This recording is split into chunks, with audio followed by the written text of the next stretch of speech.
առևտուր են արել, տարբեր տեղերից տեխնոլոգիաներ են բերել, տարել։ 1800-ականների կեսերին ճապոնացիների եւ հայերի մի փոքրիկ, այսպես ասեմ, հանդիպման դրվագ է, բայց շատ կարեւոր։ Հաջորդ հանդիպումը, դրվագային հանդիպումներ վստահ եղել են եւ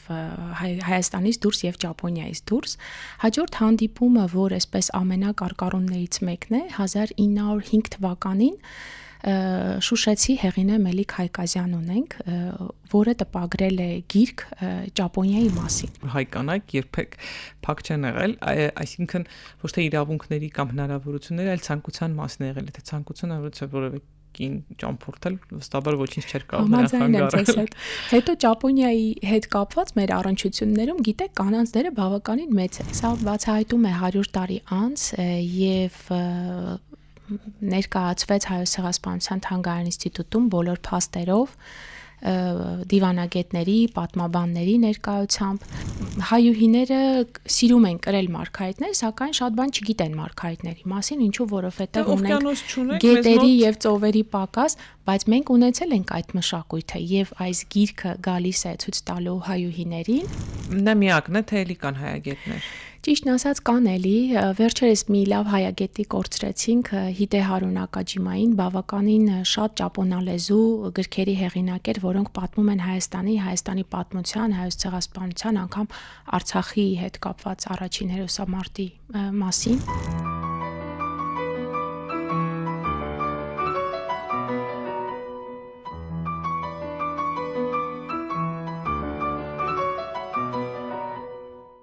Հանրային ռադիոյի եթերում Արարատյան հայրապետական թեմի ինքնություն հաղորդումն է։ Բարև ձեզ, ես Նոյեմին եմ։ Սիրելի ունկնդիրներ, այսօր ճամփորդելու ենք հեռավոր արևելք, այնտեղ, որտեղից ծագում է արևը։ Խոսելու ենք Ճապոնիայի եւ հայ-ճապոնական առնչությունների մասին։ Փորձենք հասկանանք, որտեղ են հանդիպել մեր ճակատագրերը, ինչ առնչություններ են ունեցել մեր մեծերը այս գեղեցիկ, հետաքրքիր, ունիկալ, դարեր շարունակ փակ մնացած եւ վերջապես աշխարհին բացված երկրի հետ։ Այսօր տաղավարում ես սիրով հյուրընկալել եմ ճապոնագետ, չնայած Հայաստանում նման մասնագիտություն, այսպես ասած, դեռ չկա, բայց մարդ ով ճապոնագիտություն է դասավանդում, իր առաջին մասնագիտությամբ տնտեսագետ ֆինանսիստ է, տնտեսագիտության թեկնածու, որին երևի հաճախ հանդիպած կլինեք հատկապես վերջերս հայ-ճապոնական առնչությունների մասին պատմելիս։ Իմ տաղավարում է Աննա Վարդանյանը։ Բարև ձեզ։ Բարև ձեզ։ Շնորհակալություն, որ հասցրեցիք ձեր այսօրվա վազքի մեջ հյուրընկալվել։ Շատ բաներ ենք խոսելու Ճապոնիայի մասին, բայց ուզում հասկանալ դարեր շարունակ մի քանի հարյուրամյակ Ճապոնիան փակ էր բոլորի համար, ինքնաբավ զարգանում էր ներսում, իր մշակույթը զարգացնում էր ներսում, նույնիսկ հարաբերություններ չուներ երևի իր հարևանների հետ, բայց ինչ որ մի պահի բացվեց եւ աշխարհը սկսեց զարմանալ ճապոնական մտածողությամբ, նրբաճաշակությամբ եւ այլն։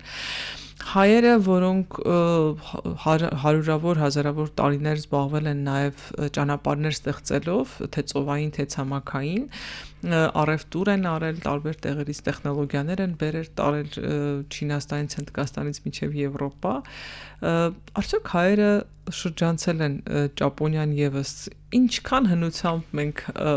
կարող ենք հայ-ճապոնական հանդիպման մասին խոսել։ Շնորհակալ եմ այս հնարավորության համար։ Թերևս ամենահին առնչությունը, որ ես ունեմ գտել 1800-ականների կեսերին ճապոնացիների եւ հայերի մի փոքրիկ, այսպես ասեմ, հանդիպման դրվագ է, բայց շատ կարեւոր։ Նրանք հանդիպել են մխիթարյանների հետ եւ առաջին բառարանը գերմաներեն, ճապոներեն տպագրել են վիմա տպելով մխիթարյանները մեր։ Դա թերևս այս պահին կարելի է ասել առաջին այսպես խաչվող հանդիպումն է։ Իհարկե մեր հարաբերություններում պատմագիտական, գիտեք, բոլոր պահերը դրվագային են, այսինքն ինչ որ անձնային են ավելի, քան բնականաբար հասկանալի է պատմության իմաստով պետական մակարդակի շփումներ են, մինչև վերջին ժամանակները։ Մխիթարյանները հայտնի են որպես հայագիտական կենտրոնի ջատագովներ, Բայց եթե ասեիք օրինակ հայ-ճապոնական բառարան են ստեղծել, գուցե չզարմանայի, բայց հիմա ստեղծել են ոչ թե հայ-ճապոնական, այլ հայ-գերմանական։ Այսինքն պիտի գերմաներեն ճապոներեն։ Գերմաներեն ներողություն, ստեղծել են գերմաներեն ճապոներեն բառարան։ Դա նշանակում է, որ մխիթարյաններն իրենք պետք է առնվազն ճապոներենը տիրապետեին, որ կարողանային բառարան ստեղծել։ Պատվերով են դա արել, թե սեփական նախաձեռնությամբ, ինչ կա դրա մասին հայտնի։ Եթե ես չեմ սխալվում, ճապոնացիները հենց մխիթարյաններին են վստահել այդ գործը, եւ որքան ես գիտեմ, դա եղել է նվեր մխիթարյանների կողմից ճապոնացիներին։ Ինչ հետաքրքիր է, եւ դա ճապոնիայում գիտե։ Ես ունեմ հոդված այդ մասին ճապոներեն լեզվով Արարատ պարբերականում, որը տպագրվում է Ճապոնիայում հենց այսպես հետաքրքիր նախաձեռնություն է Ճապոնիա-Հայաստան ասոցիացիայի կողմից, այնտեղ տպագրվել է եւ տարածվել է, կարծում եմ գիտեն։ Հետո իսկ բառարանը վերատպագրվել կամ վերաթողարկել կամ ինչքանով է կիրառական այսօր։ Այդ մասին չունեմ տեղեկություն, բայց բառարանը գիտեմ, որ կարելի է ձեռք բերել բավականին բարձր արժեքով, որոշ օրինակներ դեռ կան համացանցում նկատել եմ։ Դե իհարկե նաև պահպանվում են մխիթարյանների գրադարաններում վստահաբար։ Դեռ պետք է հասկանալ գերմանացիներն արդյոք տեղյակ են, որ իրենց համար մեր մխիթարյանները ճապոնիան հասկանալու հնարավորություն են ստեղծել։ Ես երբ որ առիթ ունեցա Վիեննայում հյուրընկալելու հայր Վահանին, իրեն փոխանցեցի ճապոներեն լեզվով տպված այդ թերթը եւ խնդրեցի, որ անպայման լրացնի իրենց գրադարանը դրանով, որ հետագայում սերունդները իմանան այդ մասին։ Հետաքրքիր կլիներ։ Հաջորդ հանդիպումը երբ է եղել հայ-ճապոնական։ Հաջորդ հանդիպումը, դրվագային հանդիպումներ վստահ եղել են եւ Հայաստանից դուրս եւ Ճապոնիայից դուրս։ Հաջորդ հանդիպումը, որ այսպես ամենակարկառուններից մեկն է, 1905 թվականին Շուշեցի հեղինե Մելիք Հայկազյան ունենք, որը տպագրել է գիրք Ճապոնիայի մասին։ Նա այդ տարիներին այցելել է Ճապոնիա եւ եթե մեր ժամանակակից լեզվով ասենք, այսպես տուրիստու տպավորությունները իր կիսվել է գրքում, այսինքն կարելի ասել այն ժամանակվա բլոգերների նման մանրամասն ճամփորդական բլոգով ներկայացրել է եւ հեղինե Մելիք Հայկազյանի մի պտույտ Ճապոնիում գրքից, որը կարելի ասել առաջին հայալեզու գիրքն է, որ հայն է գրել Ճապոնիայի մասին եւ ոչ թե թարգմանվել է օրինակ ռուսերենից, բավականին շատ հետաքրքիր տեղեկություններ է մեզ փոխանցում այդ ժամանակի Ճապոնիայի իրենց մշակույթը, բարքերը եւ գրքում արկա է հետաքրքիր մի հատված, որտեղ Հեղինեն հյուրընկալում է մի ճապոնացու տանը եւ երբ որ իրենք իմանում են, որ Հեղինեն հայ է, հարցնում են հիմա ինչ վիճակում է ձեր ժողովուրդը, քանի որ լսած են լինում, որ հայերը պարբերաբար թուրքերի դեմ են պայքարում։ Հեղինեն այդտեղ զարմանքով նշում է գրքում, թե ինչպես թե այս հեռավոր արևելքում, այո, գիտեն հայերի մասին եւ անգամ գիտեն մեր ցավի մասին։ Ըստ երևույթին դա 1800-ականների Համիդյան ջարդերի ժամանակահատվածի մասին է խոսքը գնացել։ Անգամ իրեն փոխանցել են, որ Ճապոնիայում ինչ որ մի միսիոներ է եղել, որ գումար է հավաքել մեր ժողովրդին փոխանցելու համար եւ հարցնում են հիմա ինչ վիճակում է ձեր երկիրը։ Այսինքն այդ դրվագային հանդիպումից տեսնում են գետնաբեմում հետաքրքրությունը հայերի նկատմամբ եւ Հայաստանի նկատմամբ ամեն դեպքում այդ մեծ հեռավորության վրա հասանելի է եղել։ Այո, փաստորեն հասանելի է եղել։ Դեռ պետք է ուսումնասիրել այդ ժամանակվա մամուլը օրինակ, ճապոնական, հասկանալու որ գուցե հրապարակվել են ինչ-որ նյութեր, ինչ-որ, չգիտեմ, հոդվածներ կամ ուրիշ առնչություններ եւս եղել են, բայց դեպքը ինձ երկու ուրիշ թեմայով էլ հետաքրքրեց, նախ որ Շուշեցի կիներ գնում էր եւ երկրորդ որ կիներ ու ճամփորդել էր, որտեղ մենք սովոր ենք ներկայացնել փակ բռնատիրական համակարգ, հայկական եւ այլն, բայց փաստորեն տեսնում ենք հայուհին, որ իրեն թույլ է տվել ճամփորդել, լուսանկարել, մի բան էլ գալ գիրք գրել, տպագրել դրա մասին, յուրիշ կարծրատիպն է գործում։ Սա որը իհարկե Ճապոնիայի հետ կապ չունի, բայց սա էլ կարեւոր է։ Հեղինեն նաեւ Հովանես Թումանյանի ընտանիքով բարեկամություն են արել։ Ես մտածում եմ, որ գուցե Թումանյանից էլ է ոգեշնչված եղել, որ որոշել է անպայման իր նոթերը հանձնել եւ անկեղծ պիտի լինեմ, բավականին հանրամատչելի հայերենով է այս պահի համար, ցանկացած ընթերցող կարող է վստահաբար հասկանալ ինչ է ինքը ասում եւ պատմում։ Շնորհակալություն, շատ ուրախ եմ, որ ճապոնագիտությունը օգնեց նաև եւս մեկ անգամ կոտրելու են կարծրատիպը, որ հայ կանայք երբեք փակ չեն եղել, այսինքն ոչ թե իրավունքների կամ հնարավորությունների, այլ ցանկության մասն է եղել, եթե ցանկությունը որևէ կին ճամփորդել, վստահաբար ոչինչ չէր կարող նրան խանգարել։ Հետո Ճապոնիայի հետ կապված մեր առնչություններում, գիտեք, կանանց դերը բավականին մեծ է։ Հեղինե Մելիք Հայկազյանից հետո մենք ունենք Դիանա Աբգար կերպարը, էլի կին, առաջին հանրապետության Այո, առաջին հանրապետության տարիներին իրեն լիազորել են լինելու պատվավոր հյուպատոս Ճապոնիայում։ Նայում ենք էլի կին պերսոնաժ է, հա, գալիս էստեղ, որ էլի կրթված, որ էլի մեծ փորձ ունեցող, որովհետև պատահական մեկին չէին կարող գնալ խոհանոցից հանել, ասել գիտես դու այլևս պետք է լինես դիվանագետ, դա ենթադրում էր որոշակի կրթություն, որոշակի փորձառություն, որպեսզի վստահություն ունենային ներկայացնելու։ Սա էլ է կոտրում իհարկե այդ կարծրատիպը եւ կոտրումը կրկին Ճապոնիայի մասով։ Ինչու են հենց Դիանա Աբգարին նշանակել Ճապոնիայում ներկայացուցիչ։ Ինչ էր ակնկալում առաջին հանրապետությունն նրանից։ Տեսեք, Դիանան բավականին հայտնի ընտանիքից է եղել եւ իր ամուսինը եւս հայտնի ընտանիքի զավակ, երբ որ իրենց մեղրամիսը անց են կացրել Ճապոնիայում, որոշել են, որ անպայման պիտի գնան եւ այնտեղ հաստատվեն եւ իրենց մերօրյա լեզվով ասած բիզնես գործունեությունը Ճապոնիայում ծավալեն։ Այդ մասին լուրեր են հասել որոշ աղբյուրներից, օրինակ Ձամոյան ունենք, ով այցելել է Դիաննային, իմացել է իր մասին եւ փոխանցել է առաջին հանրապետության ղեկավարներին։ Դե պատկերացնում եք այն ժամանակվա հերավորությունը եւ լուրերի հասնելու, հա, արագությունը չակերտավոր այդպես են իմացել Դիանա Աբգարի մասին։ Իմացել են նաեւ, որ նա ունի դիրք հասարակությունում ճապոնական եւ այդ պատճառով նաեւ որոշել են, որ իրեն անպայման լիազորեն ներկայացնել հայ ժողովրդին Ճապոնիայում։ Ինչու ամուսնուն չեն օրինակ առաջարկել են Դիանային։ Ասեմ ձեզ, ամուսինը բավական վաղ է մահացել եւ Դիանան իր ուսերին է վերցրել ամբողջ այդ բիզնես գործունեության հոգսը եւ բավականին հաջող է այն տարել։ Ամենակարևոր Դիանա Աբգարի դերը, այսպես ասեմ, ամբողջ այս պատմության մեջ այն է, որ չնայած որ առաջին հանրապետությունը սկսեց գոյություն չունենալ եւ կարելի ասել ավտոմատ կերպով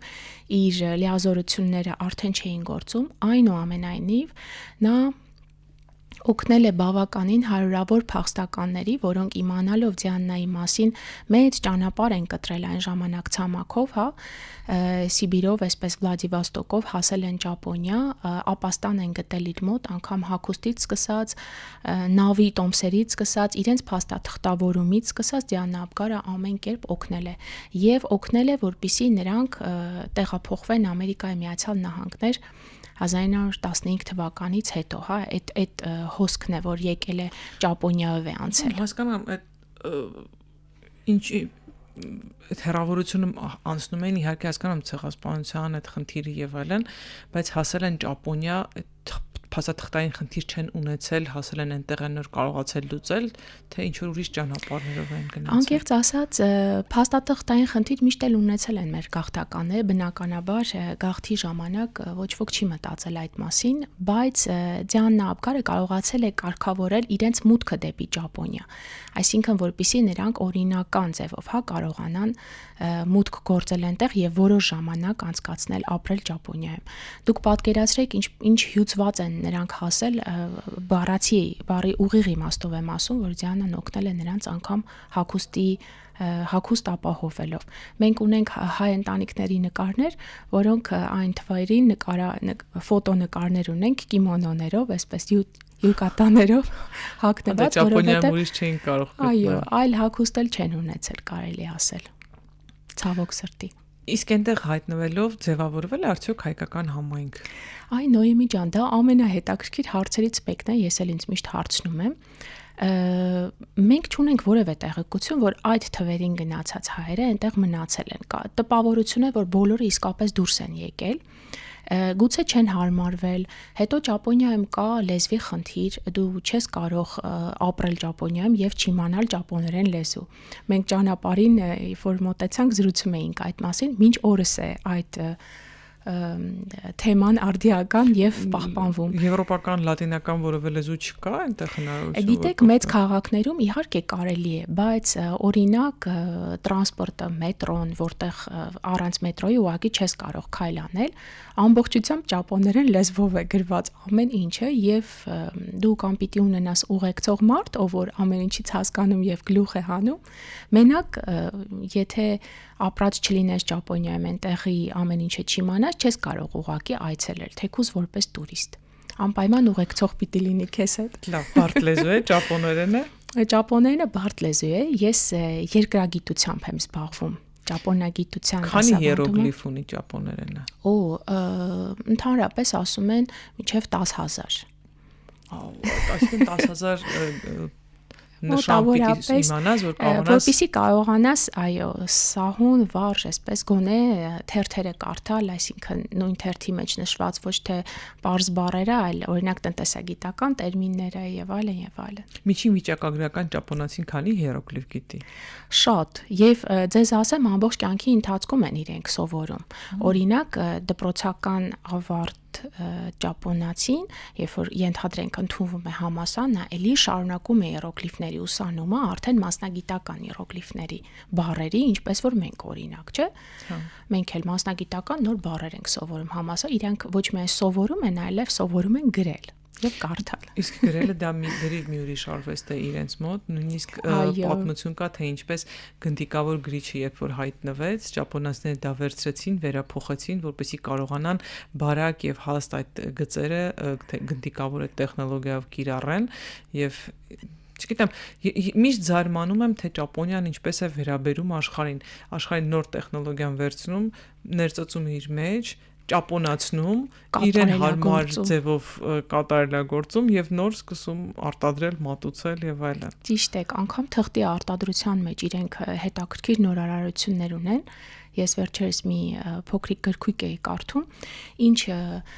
մակարդակի են հասցրել իրենց թղթի արտադրությունը, որ սկսել են արտադրել անգամ թղթյա շորեր։ Այո, չպատրվող հատուկ անգամ կարելի է լվանալ եւ նորից հագնել։ Եվ այդ հատուկ տողերում գրված է 100%-անոց թուղթ, բայց այն լվացվող է եւ հագուստ է, ինչպես որ սովորական հագուստ է։ Բայց տնտեսապես եւ էկոլոգիայի իմաստով, բնապահպանության իմաստով թուղթը այդքան կարելի է չարաշահել, որտեղ բնությանը վնաս է տալի։ Այնքան են վերամշակում, որ կարողանում են այդպիսի ճկուն բաներ ստանալ։ Հագուստը նկարներով տեսել եմ, որ հենց թղթյա հագուստ է, բայց իհարկե վերամշակած թղթով բնականաբար։ Չնայած կան իհարկե պատմություններ, նկարներ իրենց ծառերի հետ կապված, թե ինչպես են մեկ բնից աճող ծառերը, այսինքն իրենք փակ համայնքում ապրելով սովորել են ինքնաբավ լինել եւ իրենց ներքին ռեսուրսը ճիշտ կառավարել։ Համաձայն եմ ձեզ հետ, բացի դրանից իրենք նաեւ կարողանում են իրենց ռեսուրսը, օրինակ եղածը, որ քիչ ունեն ցամաքային տարածք, ճիշտ կառավարել։ Այդ ձեր նշած օրինակը ամենալավ օրինակներից մեկն է,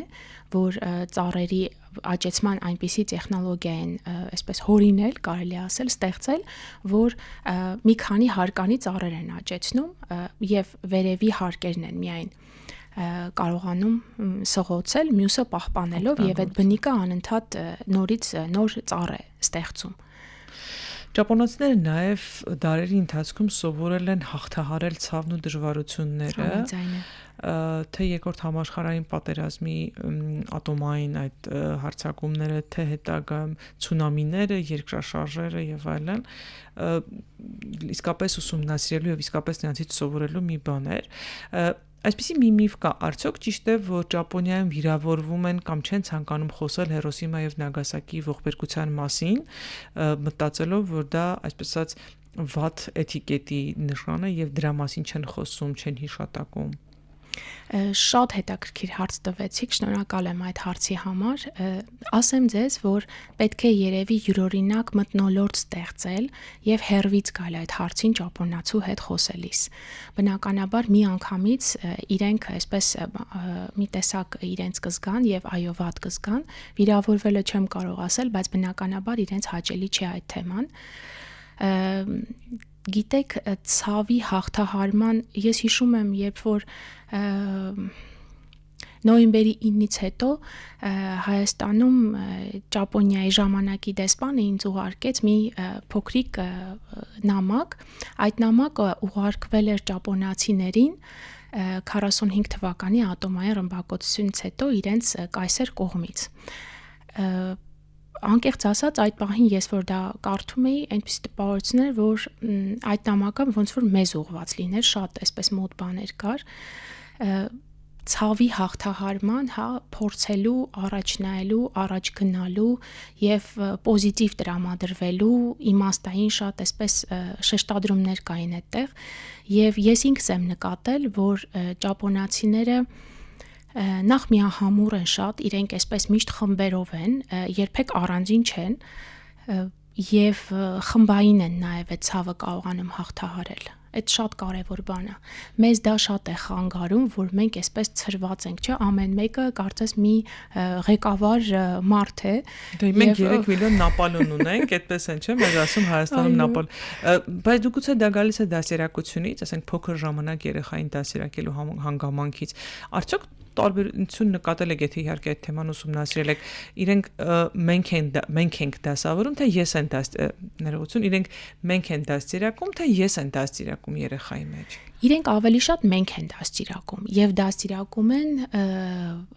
հայրենիք, հայրենաճանաչություն։ Ես շատ առիթներ եմ ունեցել պատմելու, որ երբ որ օրինակ որպես տուրիստ շրջում եմ ճապոնական այգիներում, ես տեսնում եմ այնտեղ դպրոցական խմբեր, երբ որ ուսուցչուհին բացատրում է երեխաներին, որ այս ծառի տեսակն է, սա այս ծաղիկն է, այս ծաղիկի անունը այս է։ Օրինակ մենք շատ այդպիսի գիտելիքներ չունենք, ժամանակի տարիքի ընթացքում ենք, չէ՞, մի տեսակ իմանում կամ լսում։ Բերում է բնության մեջ հայտնվել մի մարդու հետ, ով այդ տարածքից է եւ լավ ճանաչում է բնությունը։ Այսինքն անընդհատ սովորեցնում են հայրենաճանաչություն եւ սովորեցնում են նաեւ գնահատել։ Գիտեք, ճապոնացիների մի քանի սերունդներ են մակարումների միջով անցել, որպեսզի այսօրվա ճապոնացին ապրի այնպես, ինչպես որ ապրում է։ Բայց իրենք վստահ լինելով, որ իրենք հիմա մակարում են եւ իրենց կյանքի վերջում անգամ կարող է չհանդիպեն այդ լույսին, բայց մտածում եմ, որ իրենցով իրենց ժողովուրդը մի քայլում է թունելից դուրս գալու դեպի լույսը գնալու ճանապարհով։ Հենց այդպես, որովհետև երբ որ ես կարդում եմ ճապոնական հրաշքի մասին պատմություններ եւ այն երկրների, որոնք վերցրել են ճապոնական հրաշքի մոդելը, օրինակ Սինգապուրը նույն, այդպես կարելի ասել, այսինքն այդ ցավից հետո մի քանի սերունդ անձնուրաց բարի ուղիղ իմաստով անձնուրաց գործ է կատարել բոլոր ոլորտներում, բոլոր առումներով։ Տնային տնտեսուհին իր մասով, գիտնականը իր մասով, բանվորը իր մասով, երբ որ այսպես կարդում ես այդ պատմագրությունը, հասկանում ես, որ պետք է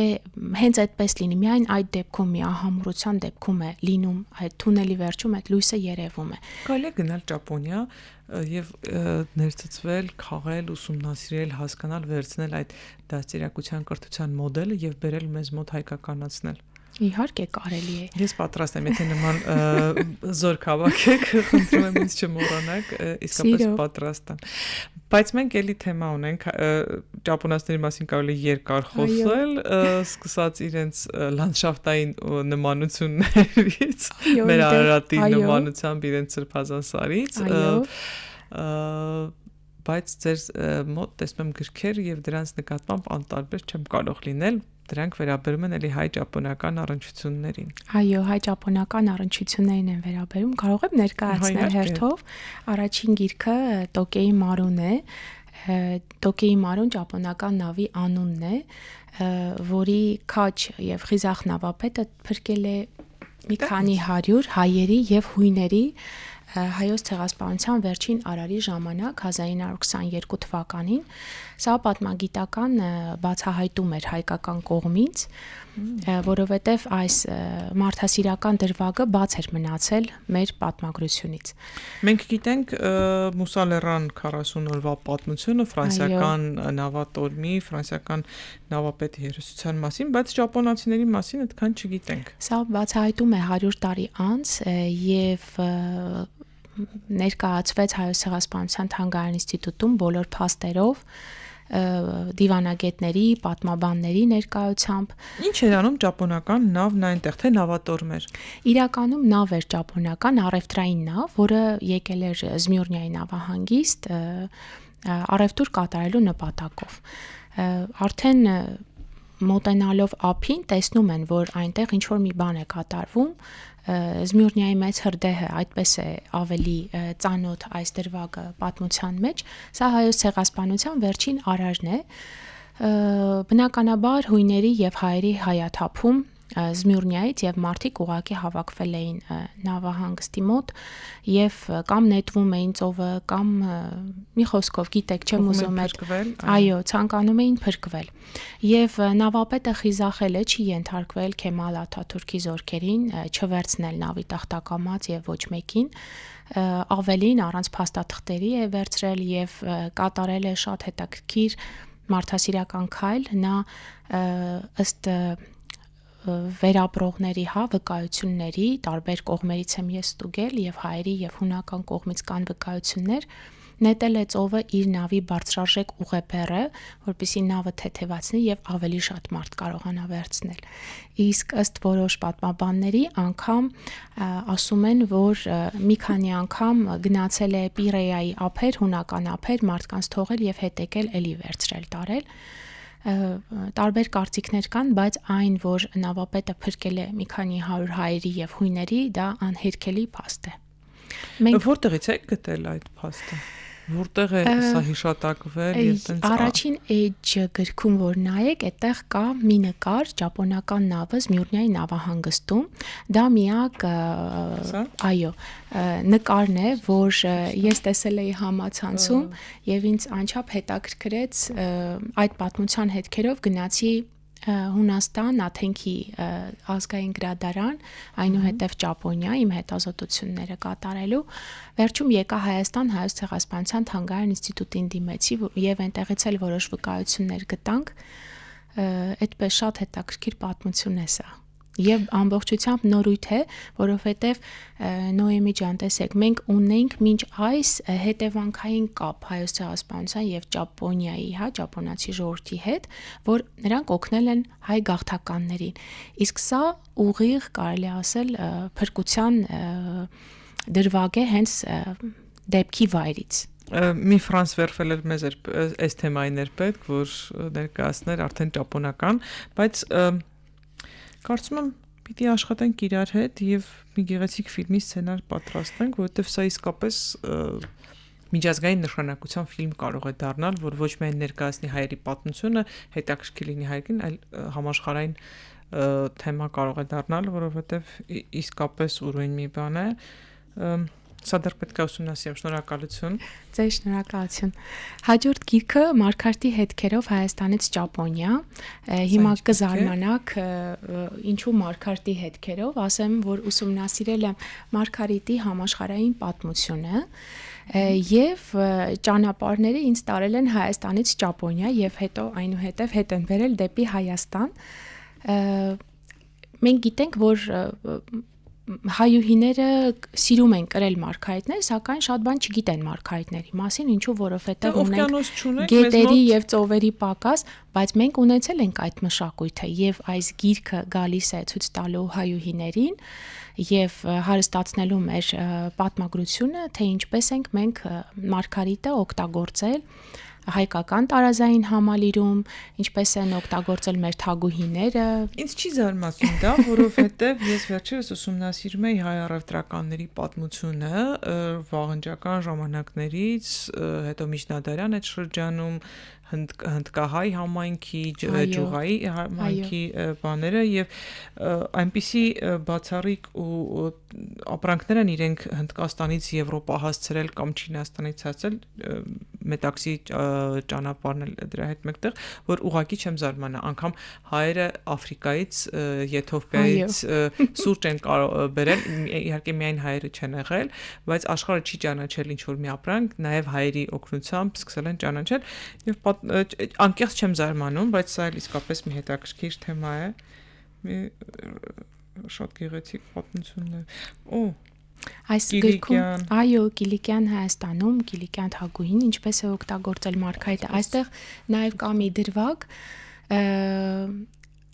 Օրբելի եղբայրներից մեկի մասնակցությամբ, որը եղել է Ռուսաստանում հիդրոհնագիտության հիմնադիրը եւ կարողացել է եւ կարողացել է Ռուբեն Օրբելու մասին է խոսքը, կարողացել է վերցանել Դա Վինչիի կոդերը, որոնք վերաբերել են ջրասուզակին։ Ջրասուզակի կոստյումն է կարողացել վերարտադրել ըստ Դա Վինչիի կոդերի, որը մեծապես նպաստել է Ռուսաստանում Մարգարիտի որսի նաեւ համար։ Օրբելին գտել է օգտագործելով Դա Վինչիի կոդերն է վերցանել իր դիսերտացիոն աշխատանքը գրելիս, այո, եւ դա օգնել է որ Ռուսաստանում զարգանա ջրասուզակությունը եւ Մարգարիտի որսը։ Այո, որովհետեւ Մարգարիտի ոլորտում պակաս դեր չունեն ջրասուզակները։ Դե հա պիտի կարողանաս ճիշտ շնչել եւ ճիշտ սարքավորումներ ունենալ, որ բանալես։ Եվ այս գիրքն եմ այս պահին վերցրել ինձ հետ Armenian Japanese Sketches, հայ-ճապոնական էսքիզներ։ Այս գիրքը այս պահին ցուցադրվում է համաշխարհային էքսպոյում Օսակա քաղաքում, Հայաստանի տաղավարում։ Այն պատմում է 20-րդ դարի հայ ականավոր մշակութային գործիչների մասին, որոնք այցելել են Ճապոնիա եւ իրենց տպավորություններն են փոխանցել մեզ այդ այցերից։ Հայերի Այո։ Այստեղ որ սարն է Արարատն է։ Ես այնպես եմ դիզայնը արել եւ հետեւամասում գրքի, որպեսզի դուք չտարբերեք Արարատն է թե Ֆուջին է եւ որն է։ Փորձել եմ մեկտեղել։ Բայց նույն նկարը չի, ուղղակի հայելային արտապատկերում։ Ֆուջին ունի մի հատ մի դիրք, որտեղից որ նկարում են մոտիկից շատ նման է Արարատի վերևի հատվածին։ Մեծ մասից։ Այո, մեծ մասից։ Հիմա սա մասի, լավ գաղտնիքը բացի Արարատն։ Առաջին էջին իհարկե մեր մասիսն է։ Եւ վերջին էջին Ֆուջի լեռը։ Այո։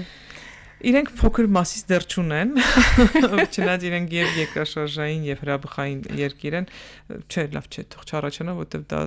տարերկու աղետ է լինելու, այո։ Ոնց են կարողանում իրենք դա հաղթահարել։ Ես ուզում եմ սովորել դա, ինչպես են կարողանում հաղթահարել մի քանի տարվա կամ մի քանի ամիսների ընթացքում չգիտեմ, այդ մեծ ցունամին վերջերս որ եւ կամ հսկայական երկրաշարժը, որ եղավ, ոնց են կարողանում դա հաղթահարել։ Համախմբված, միահամուռ, շատ կազմակերպված եւ բոլորը գործում են, որ իբրև մեկ մարդ։ Պատկերացրեք մեծ մարդու ոնց որ ամեն մեկը ձեռքը ոտքը գիտեն իրենք ով ինչ պետք է անի։ Այ դա է շատ կարեւոր։ Լավ, քանի որ ժամանակ իսկապես շատ քիչ է, ուզում եմ հասկանալ Ես հանդիպել եմ Հայաստանում գիտաժողովների ժամանակ մի ճապոնացի հայագետի Կարենին, ով հայերեն սովորել էր գրաբարով։ Այո, Կարեն Համադայի մասին է պատմում, Ներսե Շնորհալու հետ կապված վերջերս գիրք ընծայեց։ Խոստացել էր անդադ խոստանում է երբ որ Հայաստան գա պիտի հանդիպենք ու դեռ չի ստացվել ճապոնագիտությունը չէ ներողություն հայագիտությունը Ճապոնիայում շատ մեծ հիմքեր զարգացում չունի բայց կան անհատներ որոնք հետաքրքրված են հայագիտությամբ ինչ գիտեն այնտեղ Հայաստանի մասին Կարծում եմ շատ բան պիտի իմանան Հայաստանի մասին, շատ քչերը գիտեն։ Ես մի հարցում եմ անցկացրել փողոցում, տարբեր տարիքային խմբերում, հենց Տոկիոյում հարցնում էի Հայաստանի մասին։ Մեծ մասը այսպես հազիվ թե մտաբերեց իբրև նախկին սովետական միության երկիր։ Մենք գործ ունենք անելու։ Մենք այնտեղ շատ մեծ գործ ունենք անելու։ Իհարկե հայագիտության զարգացումը Ճապոնիայում նաև ֆինանսի հետ է կապված։ Ես հուսով եմ, որ կծնվեն այդպիսի նոր մասնագետներ։ Կարեն Համադան ի պատիվ իրեն շատ լավ աշխատանք է այնտեղ կատարում, վաղուց եմ իրեն ճանաչում։ Աղջիկը հուսամ դեռ իր ուսումնասիրությունները մեծ բան արձագանք կգտնեն թե Հայաստանում թե Ճապոնիայում, բայց մենք էլ պիտի փորձենք նրան աջակցել թե հոգեպես, թե բարոյապես, թե մեր շնորհակալությունը հայտնելով, իհարկե նա միակն է թե էլի կան հայագետներ։ Ճիշտն ասած կան էլի, վերջերս մի լավ հայագետի կորցրեցինք Հիդե Հարուն Ակաջիմային, բավականին շատ ճապոնալեզու գրքերի հեղինակ էր, որոնք պատմում են Հայաստանի պատմության, հայոց ցեղասպանության, անգամ Արցախի հետ կապված առաջին հերոսամարտի մասին, ճապոնացիներին հենց ճապոներեն լեզվով։ Այս պահին գիտեմ, որ իր դուստրն է վերցրել այդ առաքելությունը իր ձեռքին, հուսով եմ, որ պատվով կշարունակի հայրիկի գործը։ Եթե առիթ լինի, որ Հայաստան գան, կան, ես մեծ սիրով պատրաստ եմ հյուրընկալել եւ խոսել իրենց հետ, չնայած պիտի խնդրեմ նաեւ ձեր աջակցությունը, որովհետեւ ես դեռ ճապոներեն չգիտեմ, սխալ կլինի, դժվար կլինի մեր շփումը առանց ձեզ։ Մենք ունենք միություն, հայ-ճապոնական գիտամշակութային միություն, Արումենիա Նիպոն է կոչվում։ Մեր միությունը մեծապես փորձում է նպաստել բոլոր նման կապերի ստեղծմանը։ Իսկ Կարենի գրած ներսեշնորհալու նվիրված այդ գիրքը հայերեն թե ճապոներեն է։ Ճապոներեն լեզվով է, երբ որ ես Տոկիոյում էի Հայաստանի դեսպանությունում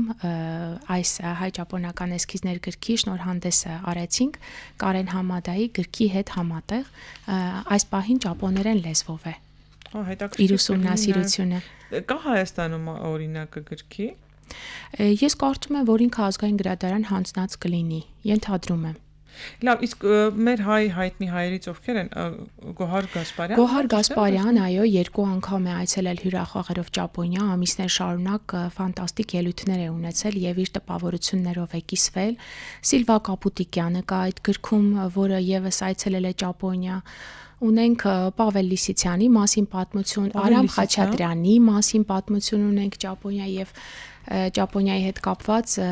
իր սան է ունեցել Նոբուո Տերահարա, որը մեծ աշխատանք է տարել Ճապոնիայում դասավանդելով խաչատրյանական մեթոդներով իրենց կոնսերվատորիայում։ Այդտեղ ունենք պատմություն Արնո Բաբաջանյանի հետ կապված, որը Ճապոնիայում մրցանակ է շահել։ Ինչ մրցանակ։ World Music Award, Էջի վրա եք հիմա տեսնում եք մրցանակի նկարը ինձ փոխանցել է Արայիկը Բաբաջանյան, բոլոր հոդվածները շատ հետաքրքիր ձևով համագործակցել ենք Լիսիցյանն ինչ է արել։ Պավել Լիսիցյանը եւս շրջագայել է Բոլշոյ, թատրոնի հետ միասին, այո, ունենք Ասլամազյան քույրերի մասին, այդ տեսնում եմ նկարները, պատմություն։ Այո, Ասլամազյան քույրերը եւս այցելել են Ճապոնիա եւ հետաքրքիր նկարների շարք ունեն նվիրված ճապոնական արվեստին։ Էլի կանայք, էլի։ Այո, այո։ Չնայած Սիլվա Կապուտիկյանին եւս հիշատակեցիք։ Ասլամազյանների այդ էսքիզները ֆանտաստիկ ու շատ գեղեցիկ են, լրիվ ուրիշ են։ Համաձայն եմ ձեզ հետ։ Իսկ հայտնի ճապոնացիներից ովքեր են եկել Հայաստան։ Հայտնի ճապոնացիներից եւ վերջերս կարող եմ ասել ՏՏ ոլորտի հետ կապված որոշ այսպես ակտիվություն կա, իրենք են այցելում, հիմնականում կառավարական մակարդակով են եկել, տեսեք, մեր ուղիղ դիվանագիտական հարաբերությունները ընդհանրապես վերջերս են սկսվել